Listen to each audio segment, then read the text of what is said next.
on to the AFC North. We're going to kick things off with the Browns. I'm going to be a bit of a homer here for a moment, so bear with me.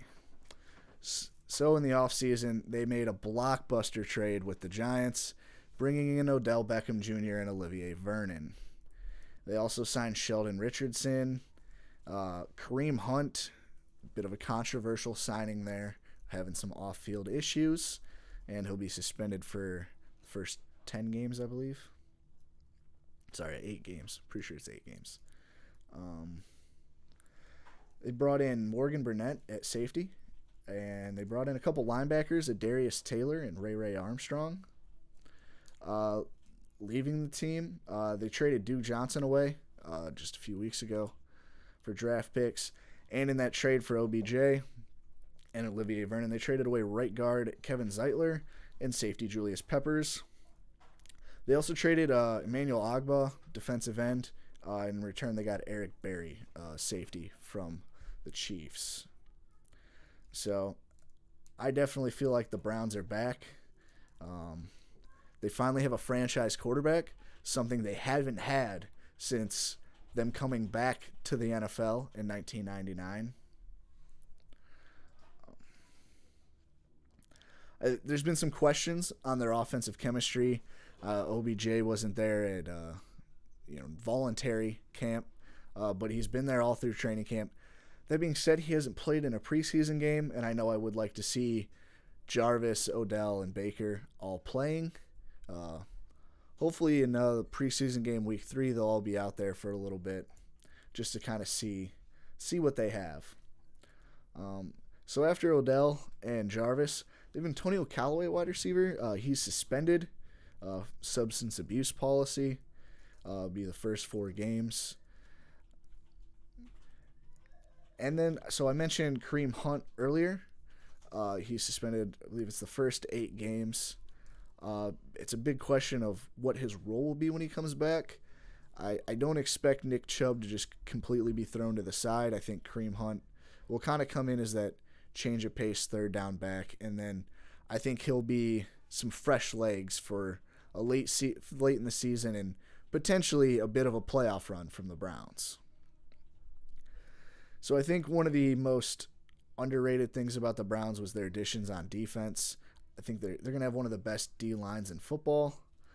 They brought in a couple free agent linebackers, and then they drafted 2 young linebackers in Mac Wilson and Shoni Takitaki, who've both played well in the preseason, and I think they'll show a lot of flashes this year and develop into some really good linebackers.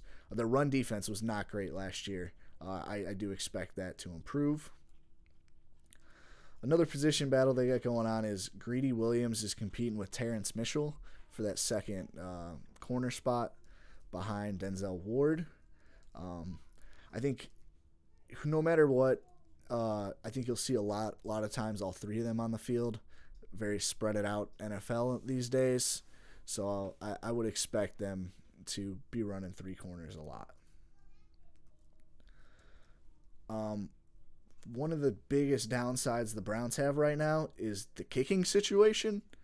Both kickers have been missing a lot of kicks in practice. They've been missing kicks in games. It's been kind of ugly for the Browns there the last 2-3 seasons. Honestly, since Phil Dawson left, it's just been bad. And I know there's a lot of questions on Freddie Kitchens as well, the Browns head coach. I think one thing Freddie's got going for him is he brought in some very veteran coordinators. Brought in Todd Monken as the offensive coordinator. He's been an offensive coordinator for several years in the league. Just came from Tampa Bay. And then, his name's escaping me right now, but their defensive coordinator was the head coach for the Cardinals last year. In my opinion, he really didn't get a fair shake of it down in Arizona. Got fired a little prematurely. I do have the Browns going 12-4 and winning the AFC North.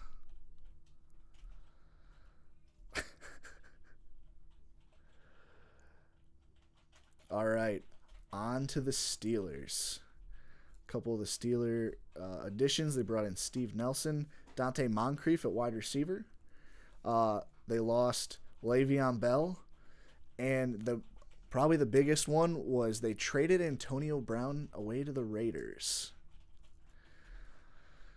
So it feels like the Steelers managed to retool even with losing two of their biggest offensive pieces for really the better part of the last 5 years. AB, just alone last year, they're losing a lot of offensive production from AB. He had 104 catches on 168 targets for 1,297 yards and 15 touchdowns. So somebody has to pick up the slack. Obviously, you got Juju Smith-Schuster. He's going to move into basically the wide receiver 1 role for the team. I don't expect his role to change much. I think last year he had about 1,100 yards, about 7 touchdowns.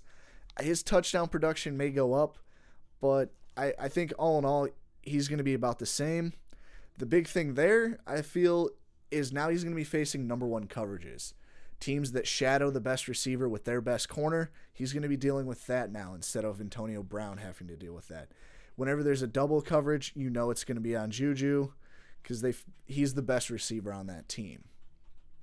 I think people that can step into the role, not necessarily Antonio Brown's role, but to help fill that void, I think Dante Moncrief is going to fill in as really the wide receiver 2, and I think he's going to be a big red zone threat for the Steelers.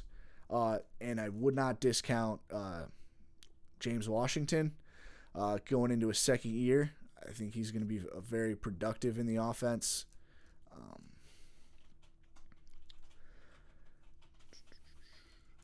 On defense, they added They added Devin Bush in the draft. They've really had a missing piece at middle linebacker since Ryan Shazier got hurt. I think he'll fill that role well and develop into a nice linebacker. They also brought in wide receiver Dante Johnson. He could be one to fill some of that Antonio Brown void. So Le'Veon Bell left. Now, last year he wasn't on the field, so we got to see what it was like, their offense, what it was like, and James Conner came in and filled the role phenomenally. Jalen Samuels, at the end of the season, James Conner was dealing with some injuries. He also came in and performed great as well. Honestly, with the offensive line the Steelers have, it's hard not to be a good running back, it seems like, behind them. And I feel they're not going to miss Le'Veon. They didn't seem to miss him last year too much. I think they'll be just fine this year as well. And so for the Steelers, I have them having a pretty decent year. I have them going 11-5 and making it into a wild card spot.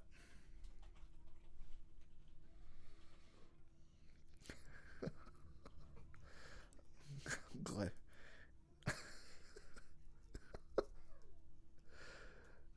All right, moving on to the Baltimore Ravens, the defending AFC North champions.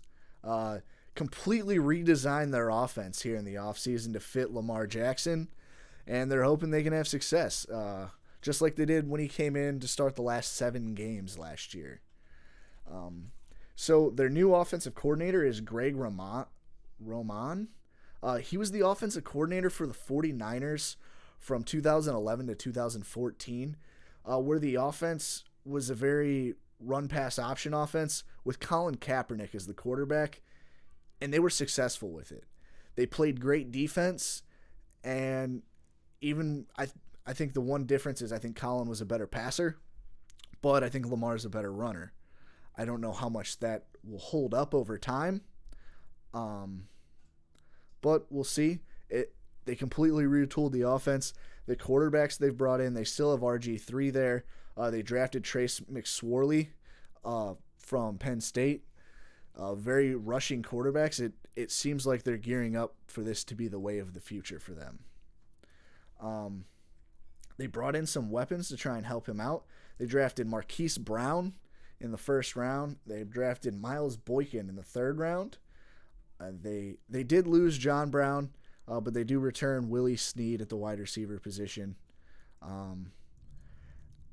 For me, the concern is, will Lamar Jackson improve as a passer?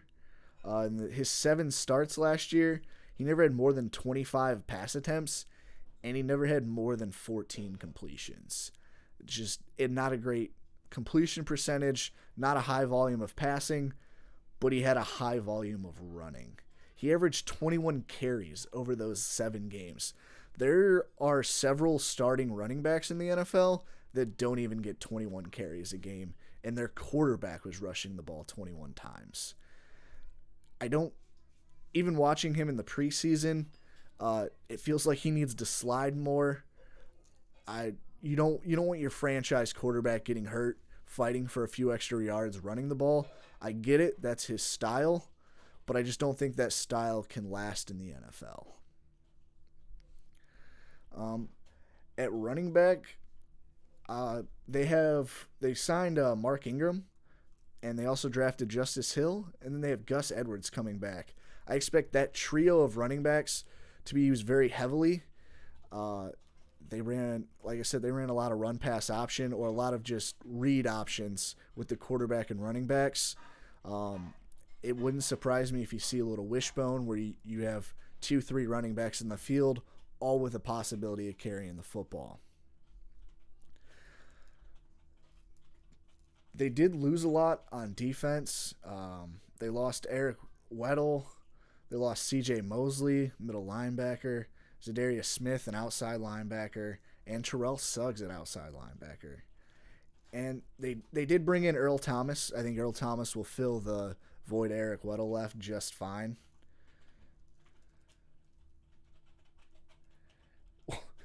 What is a good amount of each position to have for a fantasy draft?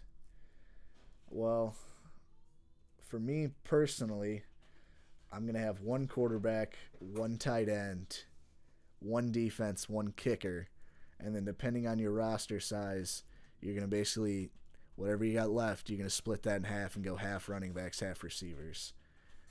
Being running back heavy is typically ideal because it's hard to find good running backs in fantasy football.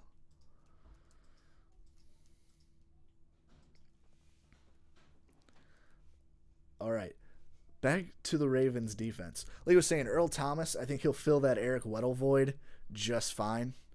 But they definitely lost a lot at linebacker, and they drafted a linebacker in the 3rd round, Jalen Ferguson. I don't see it as being enough. I have the Ravens going 9-7, a winning season. I think the offense is going to kind of get figured out. The Chargers showed us last year in the playoffs. They had kind of figured it out. I know it's not going to be the same offense, but I think people are going to figure it out more. They're playing in a tough division. I expect both the Browns and Steelers to be very good. I have them going 9-7, winning record, but missing the playoffs.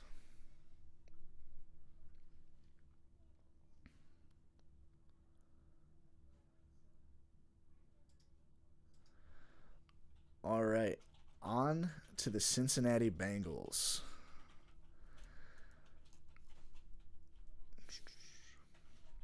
So, the rebuild begins in Cincinnati after Marvin Lewis's 18 years, I believe. It's finally over.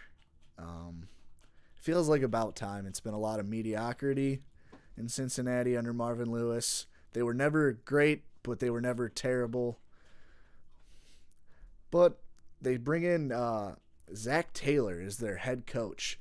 Zach Taylor is one of those guys from the Sean McVay tree, which is interesting because Sean McVay is young, his tree's not very big, and it seems like a lot of people in the NFL, if at any point in your career you were close enough to touch Sean McVay, they think you're an offensive genius, and they hire you. Hopefully for the Bengals, that works out. But we'll see. He will be calling the plays on offense. Offensively, though, I think they're going to struggle. Their offensive line is ranked 27th by Pro Football Focus coming into the season.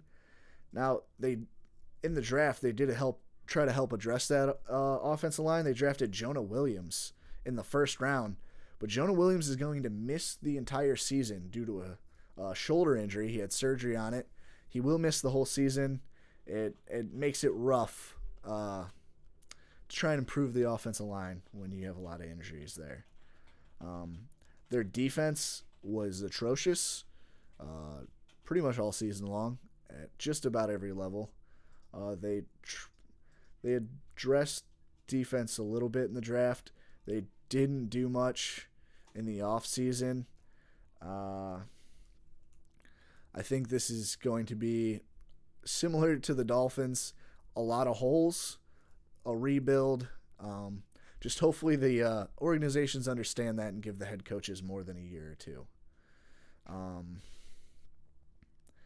AJ Green, their star wide receiver, is hurt. I know he's hoping to be ready for week 1. I don't think he will. It seems like he hurt his ankle. I believe it was his ankle pretty late into training camp, and he is recovering from an injury from last season. I think if the Bengals are smart, they don't rush him back. I think Tyler Boyd can handle being the number 1 wide receiver for them. He showed it last year when AJ Green was out, and that was with Jeff Driscoll as the quarterback. As much as Andy Dalton isn't the best quarterback, he's definitely a step up from old Driscoll. And with AJ Green being out, feels like this is going to be John Ross's really last chance to try and flash as a wide receiver. I know when he was coming out, I think he broke the combine record for 40 time. He's just really fast, but that seems to be about all he's got. It hasn't really worked out. And if AJ Green misses time, that's really going to be his opportunity to prove what he can do in this Zach Taylor offense. Like I said, I don't expect the Bengals to be very good. I have the Bengals going 3-13.